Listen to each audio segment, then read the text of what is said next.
Hola, ketemu lagi sama gue dan tetap bersama Om Feps. Om Feps. Halo. Di podcastnya Om Feps, kita ingetin lagi kita ngomongin seputar roda 2 buat sharing-sharing informasi buat teman-teman. Siapa tahu ada yang butuh, bisa dengerin podcastnya Feps 78. Nah, di episode 6 ini Om Feps, kita mau ngebahas apa nih Om Feps ya? Di episode 6 kali ini sebenarnya ngebahas kenapa waktu itu ada juga pertanyaan apakah sebenarnya Om Feps itu passionnya di motor atau di mobil. Iya, kenapa nggak di pesawat atau di kapal pesiar gitu Om Feps? Ada juga yang nanya sih, ada juga yang bilang kenapa gua kerjanya lebih banyak dengan kapal, kenapa gua nggak koleksi kapal Iya, sekali. siapa tahu kan ya, Gua namanya agak hobi bingung kan juga bisa ya. apa aja. Gua koleksi kapal. Jadi kalau ngomongin hobi di dunia otomotif kan cuma ada yang kita tahu ya, cuma ada mobil atau motor gitu ya. Nah, yang kita tahu nih, Feps 78 itu mainannya di motor. Roda 2, ya kan? Iya, lebih ke motor lah. Padahal mobil itu kayaknya seru juga Om Feps. Kalau kita ngeliatin ya, kalau gue pribadi misalnya ketemu dengan mobil sport gitu di jalan juga kan selalu antusias mata ya. Iya, seru sih ya. Gue juga seneng lah. Misalnya nggak bohong juga kalau ya gue juga seneng ngeliat Ferrari, ngeliat Lambo, Iya, atau ngeliat secara bentuk aja Porsche, keren-keren Aston banget. Martin. Ya sebutin lah semua supercar itu ya. Ya seneng-seneng aja Iya. dan suka banget lah ngelihatnya. Cuma Untuk jadi hobi nggak terlalu lebih prefer ke motor. ya. Nah, gitu. historinya gimana sih Om Feps? Lo bisa sampai tiba-tiba gue di roda 2 aja deh gitu. Sebenarnya sih mungkin nggak ada, bukan nggak ada. Mungkin terciptanya karena kebiasaan kali ya. Jadi gua kan lahir kan di Riau, di kota kecil yang which is mostly itu kita semua di sana naik motor dibanding naik mobil. Mungkin mobil dulu ada tapi masih bisa dihitung pakai jari lah gitu, karena itu kota cukup jauh dari ibu kota provinsinya. Nah, Di bagian yang ini gue tahu. iya sih. Nah, terus kemudian ya berlanjut terus lah ya kan sampai gua SMA, sampai setelah gua tamat SMA ya gua cuma terekspos dengan motor. Walaupun misalnya waktu itu teman-teman gua juga ada yang punya mobil gitu. Cuma karena waktu SMA itu gua udah setelah selesai SMA tuh gua sempat balapan di Pekanbaru. Jadi udah benar-benar into motor lah gitu zaman itu gitu. Terus pertama kali motor gua itu Yamaha Force One tahun 94. 2 tak tuh ya. Dua tak tuh. Yang pertama kali itu tahun 94. Nah, ya dari situ apa namanya? Ya kecintaan terhadap motor itu tumbuh lah gitu. Jangan-jangan Om Feps lo yang suka balapan liar di jalan raya itu bukan? Ya dulu sih terus terang sih sebenarnya gue termasuk salah Pernah satu mengalami itu. iya salah satu anak-anak yang termasuk, Yang jadi diurut-urut makanya gue polisi itu ya. kadang-kadang kalau orang-orang tuh pada balapan di jalan tuh gue cuma mau bilang bahwa udah hati-hati, kalau bisa lakukan di tempat yang tepat karena Nggak usah lagi lah ya. ya karena gue dulu pernah melakukan itu. Jadi gue pernah melakukan balapan liar yang namanya drag race di jalanan, dikejar-kejar polisi gitu. Gue pernah ngelakuin itu dan setelah belakangan selalu makin dewasa akhirnya berpikir bahwa itu semua nggak ada gunanya gitu. Banyak hal-hal yang negatif lah yang terjadi dari situ gitu sampai akhirnya Iya benar. gua sekarang akhirnya memutuskan untuk bisa memberikan advice itulah ke anak muda supaya Setuju. nggak begitu gitu. Nah dari Force One itu terus seingat gue waktu itu ada cerita pernah beralih ke akhirnya punya 2 tak Satria ya kalau nggak salah pernah tuh ya. Nah, jadi setelah zaman Pekanbaru itu gue pindah ke Jakarta kan. Gue pindah ke Jakarta, gue kuliah di sini di Jakarta. Itu dukungan gue nggak naik motor sama sekali. Jadi gue lebih baik naik transportasi umum dulu. Jadi kalau ke kampus itu karena kampus gue itu di Depok, tapi gue tinggalnya di Jakarta. Gue kemana-mana tuh naik bus dulu. Nah, sampai akhirnya gue sama sekali nggak main motor itu sekitar lumayan lama lah, hampir 4 tahunan gue nggak megang motor sama sekali. Terus begitu gue mulai kerja, begitu tamat kuliah gue langsung kerja, gue sempet nyicil motor tuh, beli motor nyicil, gue beli Satria Satria itu ya. Hiu itu loh, yang 2 tak. Itu iya. generasi Satria 2 tak Generasi yang terakhir. kedua ya. Enggak, itu udah itu ke Satria generasi 3 kalau nggak salah ya. 3, iya. 3. Nah, itu yang terakhir 2 tak. Nah, setelah itu ganti yang Satria 4 tak kan. Nah, itu sempat gue pakai cuma berapa tahun ya? Gue beli itu 2004. Gue beli 2004. Nah, 2004 gue beli, selesai 2005-an tuh gue udah jual, cuma setahunan lah, habis gitu. Nah, habis gitu gue nggak pakai motor lagi, gue waktu itu ganti mobil. Gua baru pakai motor lagi itu 2008. Gua beli Ninja 2,5. Oh, Ninja 2,5. Karbu yang pertama kali baru keluar. Nah, itu gua baru main motor lagi setelah itu sampai, tapi itu juga nggak lama sih.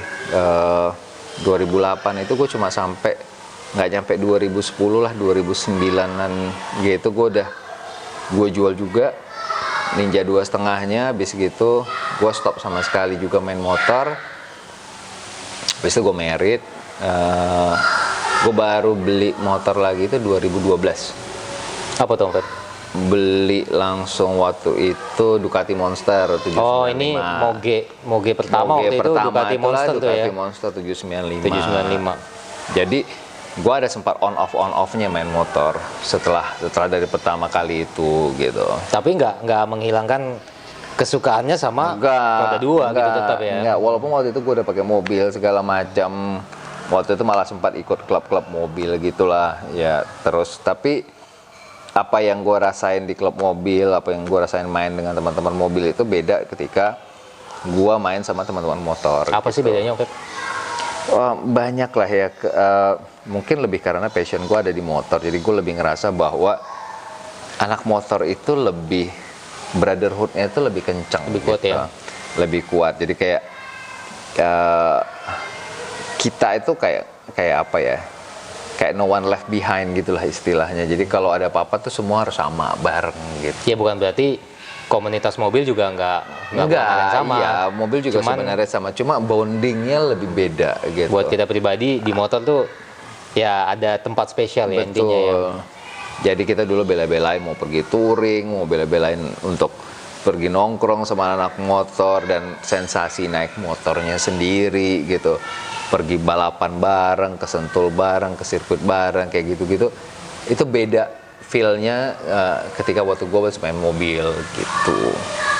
Sebenarnya kalau kita ngomongin roda 2 dengan roda 4 itu, kalau di otak gue kan selalu ngerasa sebenarnya ngerawat roda 4 jauh lebih susah daripada ngerawat roda 2. Tapi pada prakteknya bener nggak nih?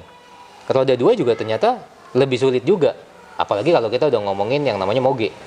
Sebenarnya kalau dibilang sulit juga bukan yang sesuatu yang istilahnya merepotkan sih, enggak sebenarnya. Cuma yang menjadi pembedanya adalah ketika kita miara jenis roda 2 atau roda 4-nya dulu nih gitu misalkan. Terus sama usianya, itu nanti yang membedakan sebanyak apa kita bakal atau setelaten apa akan ngerawat ini barang gitu. Misalkan gini, kalau kita ngerawat motor Jepang, let's say masih baru, tahunnya 2018, misalkan 19, ya mungkin nggak ada perlu perawatan apa-apa karena motornya masih baru, ya kan masih grass. Paling ya apa sih standar lah, ganti oli, servis ringan, ya kayak gitu-gitulah. Jadi bukan hal yang sulit. Nah sama juga di mobil juga gitu. Ketika kita ngerawat mobil Jepang yang masih baru atau mobil Eropa yang masih baru, juga nggak akan susah. Nah, kadang-kadang orang ngerasa bahwa, wah, gue nggak tahu nih kalau ngerawat motor itu seberapa mahal atau apa lebih mahal dari ngerawat mobil, apa lebih susah, apa enggak sih sebenarnya. Ketika kita ngomongin usia, mungkin let's say kita punya motor, misalkan umurnya udah 25 tahun, kayak misalkan BMW R25 zaman itu gitu, tahun 70-an atau tahun 60-an.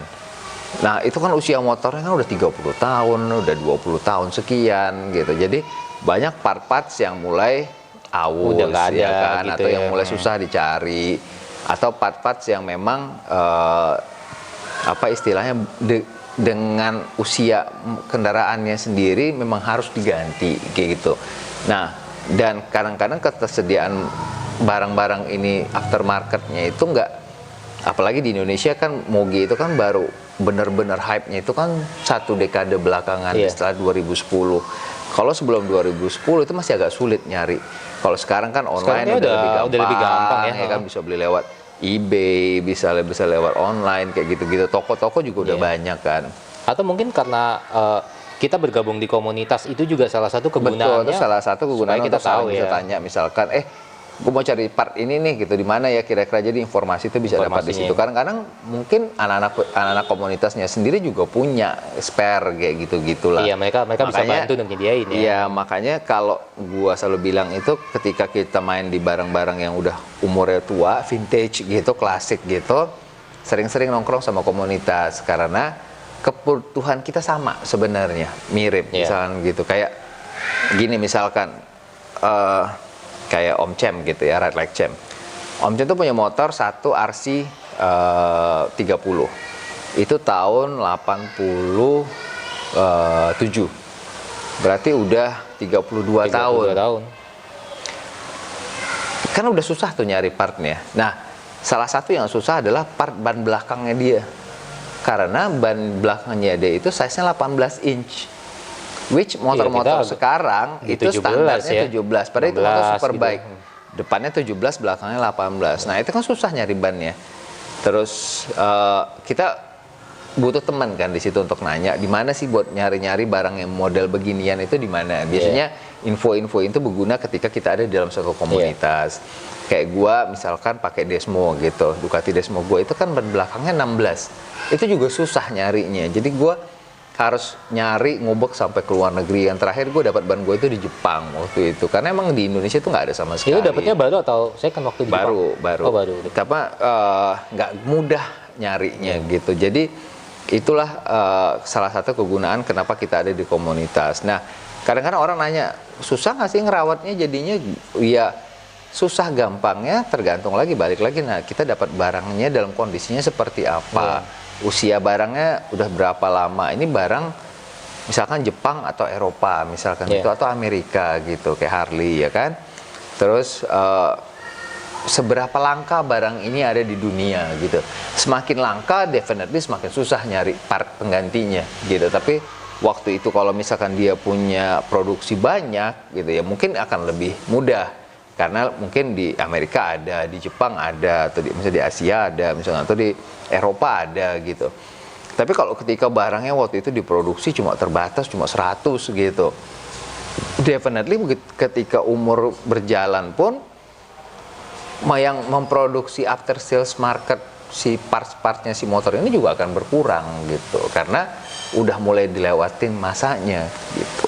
Makanya mungkin ketika ada pertanyaan dari teman-teman, jadi susah mana antara mobil dengan motor?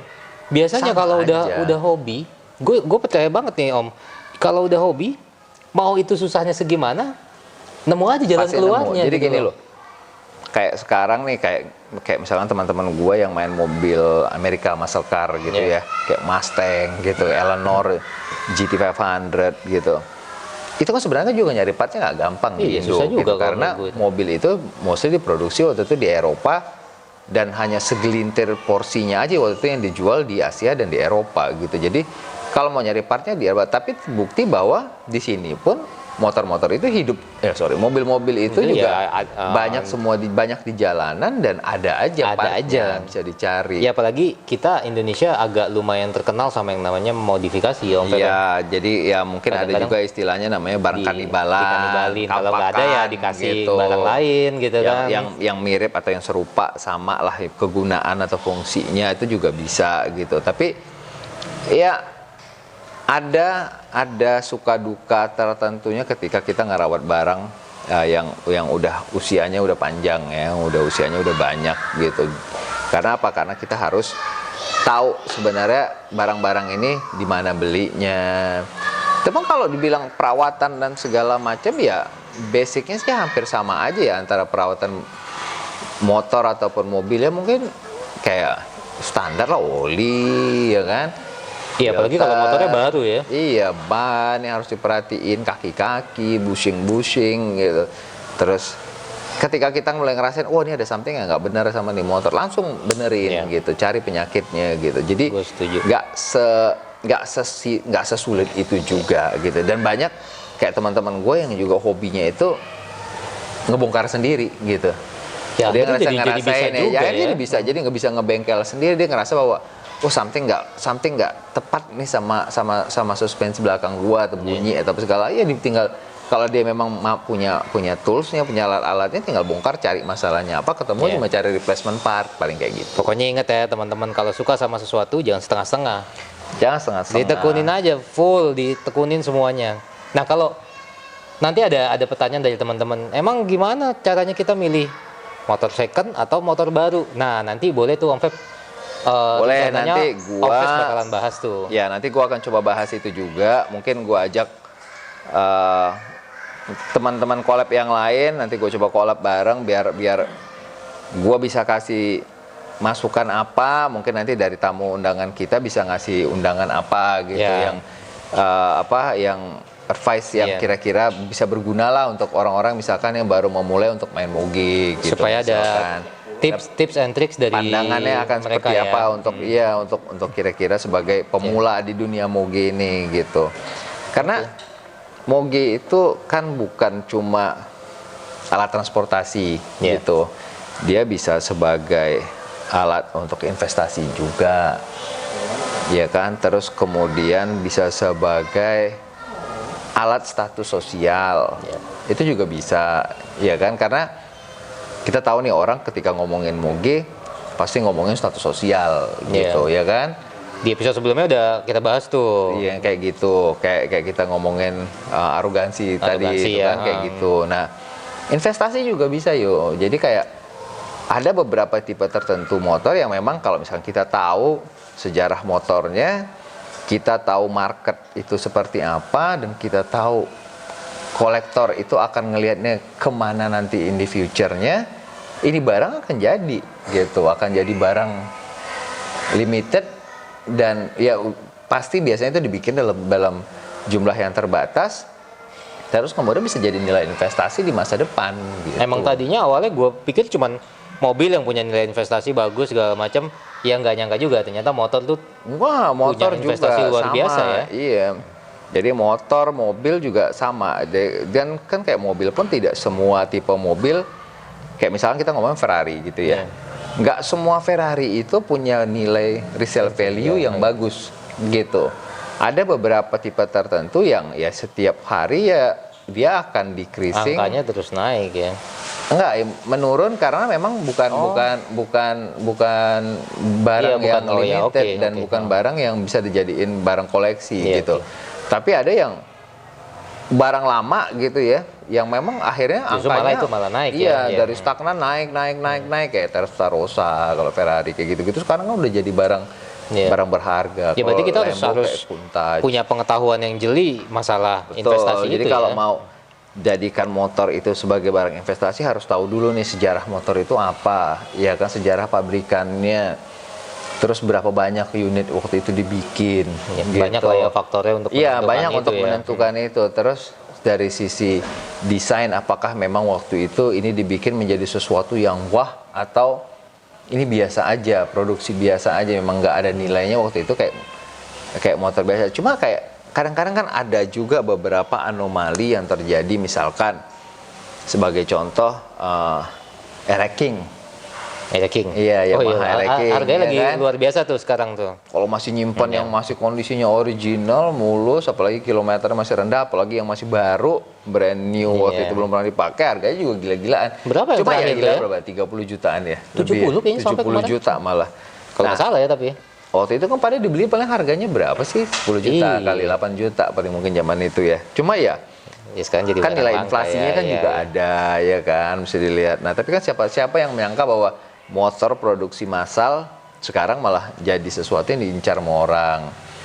Ada yang jual Astrea Grand-nya mahal, Iya, Astrea sampai Prima-nya 30 mahal. kalau nggak salah tuh terakhir Iya gue kan, dengar ya. Super Cup 700, Iya. Super Cup 70, yang kayak gitu-gitulah.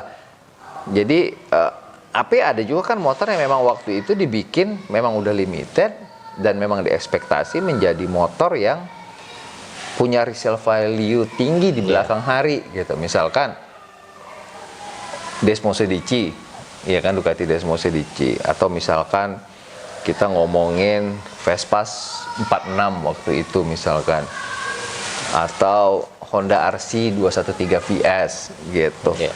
Jadi memang ada beberapa barang yang memang di awal itu memang diciptain untuk kolektor gitu. Walaupun bisa dipakai di jalan gitu, tapi memang diciptain untuk kolektor dengan ekspektasi bahwa nanti in the Di future kemudian hari bakalan itu punya resale value yang sangat gede gitu. Oke. Nah, itu jawaban kenapa Om Febs lebih milih roda 2 ketimbang roda 4. Iya, karena passion gua dengan motor itu jauh. Karena lo kalau ngeliat bahwa kenapa gue punya banyak motor yang limited dan memang apa istilahnya kolektor item punya. Iya. Karena memang passion gue di motor itu. Karena salah satu impian kecil dari gue itu adalah gue tuh paling seneng ngeliat motor superbike itu gitu. Gue seneng nonton MotoGP, WSBK. Jadi itulah Ya, cita-citanya. emang semua dulu. berawal dari gitu. passion Walaupun gue kita, senang sama gitu ya. mobil ya gitu. Bukan berarti bahwa gue nggak suka dengan Ferrari atau yang lain-lain. Ya, suka Enggak, juga, suka-suka cuman aja. Cuma kalau disuruh milih ya milihnya roda 2 gitu. Iya, kalau ditanya untuk hobi, gue lebih milihnya di motor Oke. gitu. Tapi kalau ditanya misalkan, lo punya mobil supercar nggak untuk jalan? Misalkan ada gitu ya. Tapi udahlah gitu doang gitu. Nah, untuk bahasan lain selain ini yang kalau teman-teman pengen nyampein boleh langsung ke DM-nya Kan boleh ke Febs 78 Om, ya. atau ke Theo juga boleh. Ya, nanti siapa tahu bisa kita kulik-kulik, bisa kita Ya, untuk jadiin jadi informasi topik buat lah. sharing, bagus juga kan? Ya, Oke. Sampai ketemu di episode berikutnya Om Febs ya. oke Gio, siap.